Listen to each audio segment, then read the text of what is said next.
We've had the turnout figures for the first ever Police and Crime Commissioner elections across England and Wales yesterday, where we've seen some absolutely appallingly low turnout figures, somewhere between regions of 12% to 15% at most, even below the predictions of the most doom-laden sayers before the election campaign began.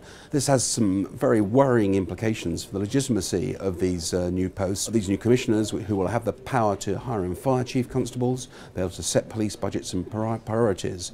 It looks at this level of turnout, it's quite possible that we'll see some unpredictable outcomes this afternoon when the results are actually declared.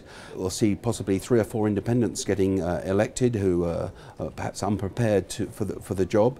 We may also see the election of a Labour candidate in Northamptonshire who was actually disqualified from standing because he has a previous conviction dating back to 1990, who could find himself in the position of having to withdraw immediately after the election this weekend and stand again in a by-election perhaps. We also have concerns that in Bedfordshire, the leader of the English Defence League, Kevin McCurrell, could find himself with a chance. He has no convictions, but is currently out on police bail. We can expect to see some disturbing results at this level of turnout of around 15% at most.